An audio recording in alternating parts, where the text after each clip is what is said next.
तो हम लोग पेपर 2 के क्वेश्चन को सॉल्व कर रहे हैं। तो पहले हम लोग क्वेश्चन सॉल्व करने से पहले ये देखेंगे कि इस क्वेश्चन में क्या क्या क्या किया जा सकता है। जैसे कि देखिए, ए और बी दो वेरिएबल हैं, दो वेक्टर हैं।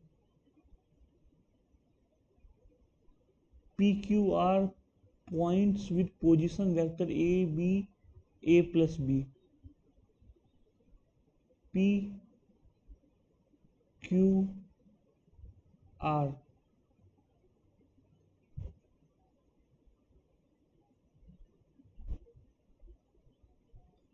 ये ए वेक्टर है, ये बी वेक्टर है, ये ए प्लस बी वेक्टर है।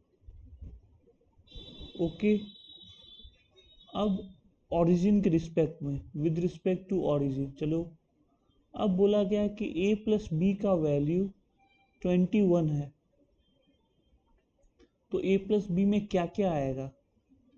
Mod A square mod B square plus 2a dot we,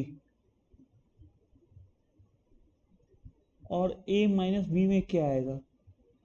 A square B square minus 2a B. ये होल स्क्वायर है तो होल स्क्वायर होगा। अब a और a डॉट बी परपेंडिकुलर है, मतलब a vector dot a vector minus B vector ये 0 है। तो इसको हम कैसे सॉल्व करेंगे? a वेक्टर का मैग्नीट्यूड का whole square is a vector dot B vector. Okay, तो हमें area of triangle O P R इसका एरिया निकालना है। तो एरिया होता है half A vector cross A vector plus B vector, half A cross B. A cross 0 हो जाएगा तो बचेगा ए क्रॉस बी। इसको और फर्दर लिख देंगे, ए बी साइन थीटा। तो अब क्या किया जाए? तो इन दोनों को, इसको 1 इसको 2 मानते हैं, इसको 3 मानते हैं। 1 माइनस 2 कीजिए। तो ये मैथमेटिकल है, आपको दिमाग लगा, मतलब आपको ऐसा कोई स्ट्रेट फॉरवर्ड तरीका नहीं होगा, आपको इधर का उधर कुछ करना ही पड़ेगा। तो ये 21 में से 9 गया 12, तो a डॉट बी हो गया हमारा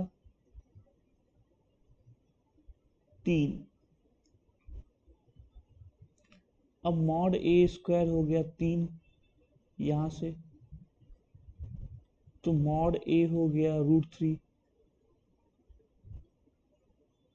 अब देखिए, इनमें से कोई एक इक्वेशन को पकड़िए, इसको पकड़िए, ए स्क्वायर 3 2ab 6, मतलब mod B square 3 minus 6 minus 3 ये 12 हो जाएगा। तो मॉड बी हो जाएगा 2√3। ओके, अब मॉड बी 2√3 हो गया। अब इसी को फिर से देखते हैं, ये mod A mod B cos theta equal to 3।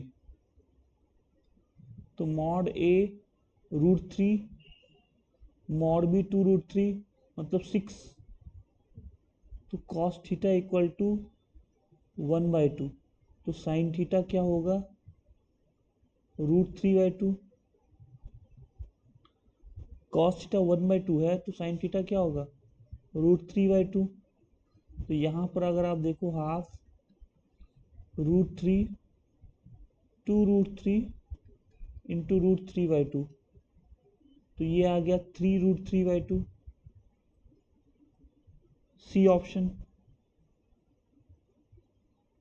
Yes.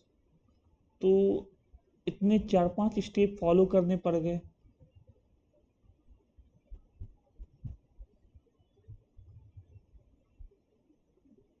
तो इन स्टूडेंट में क्या क्या चीज। यस।